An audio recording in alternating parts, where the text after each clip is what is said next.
नमस्कार शेतकरी दादा. नमस्कार. नाव सांगा आपलं पूर्ण. माझं नाव श्याम प्रल्हादराव आंबोरे, राहणार सातेफळ, तालुका वसमत, जिल्हा हिंगोली आहे. मोबाईल नंबर सांगा एकदा. माझा मोबाईल नंबर 8552 94 94 82 आहे. बरं बरं. काय करता आपण? मी APMC मार्केटमध्ये मुनीम म्हणून आहे. वसमत कृषी उत्पन्न बाजार समितीमध्ये. हो बरं बरं. आता ही तुमची घरची हळद आहे. हो. एक्स्ट्रीम आणि पीक शक्ती कधी आणि काय फवारली होती? मी एक्स्ट्रीम आणि पीक शक्ती करप्यासाठी आणि पिवळेपणा जाण्यासाठी फवारली होती. कधी फवारले होते? 8 दिवस झाले आज. म्हणजे मागच्या रविवारी. मागच्या म्हणजे रविवारी. रविवार टू रविवार सुट्टी असते हो. तुम्हाला. मागच्या रविवारी फवारणी केली. हो. त्यावेळेस काय काय प्रॉब्लेम होते? त्याच्या अगोदर हे औषध फवारायच्या अगोदर करपा होता, करपा पिवळेपणा होता. शेतकरी बंधूंनो खूप मोठ्या प्रमाणात होता. अक्षरशः पानं वाळत होती. हे डागा बघा. हे असे डाग पहिल्यांदा येतात आणि त्यानंतर असं पान वाळायला सुरुवात होते. बरोबर आहे. तर 7 दिवसानंतर तुम्हाला काय रिझल्ट वाटले? करपा अजिबात नाही आहे आणि हिरवेगारपणा आलेला आहे. म्हणजे पहिल्यांदा पानांवरती पिवळेपणाही होता. हो. तो पूर्णतः दूर होऊन हिरवेपणा आला. हो. आणि करपा आता एक्स्ट्रीम काम कसं करतं शेतकरी बंधूंनो? फॉर एक्झाम्पल आता या पानावरती तुम्हाला डाग दिसत आहेत, बरोबर आहे. हे डाग फवारणीनंतर 4 दिवस म्हणजे 3 दिवस संपले की हा स्पॉट आहे तिथंच थांबवतो पूर्ण.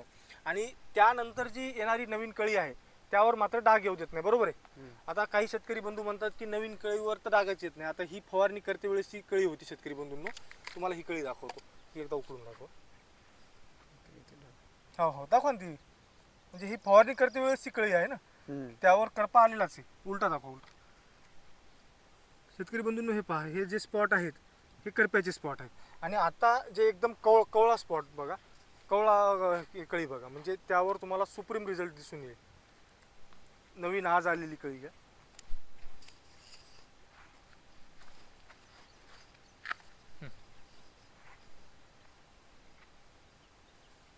याच्यावर काहीच नाही आहे डाग नाही. आता शेतकरी बंधूंनो, कार्य एक्स्ट्रीम आणि पीक शक्ती कसं करतं? एक्स्ट्रीम आहे तो करपा जागेवर थांबवतो. पीक शक्ती त्याला 22 दिवसाचं कव्हरेज देते. या अगोदर तुम्ही करप्यासाठी किती फवारण्या करायची? 4 5 5 करायचे. आता एका फवारणी तुमच्या पाठीवरला 1.5 ते 2 महिने, 1.5 महिने तर फवारा उतरला. बरोबर आहे. जर मराठवाड्यात आपली अतिवृष्टी झाली तर पुन्हा घ्यावा लागला तर एखादा स्प्रे, नाही तर सर्व झालं. बरोबर आहे. तुम्हाला हे औषध तारक आहे ना शेतकऱ्यांना?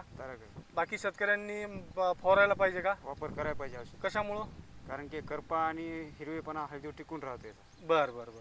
करपा टिकून नाही राहत. करपा पूर्णतः नष्ट करतो. करपा निघून जातो आणि हिरवेपणा टिकून राहतो. बरं. चालतं. धन्यवाद दादा. धन्यवाद.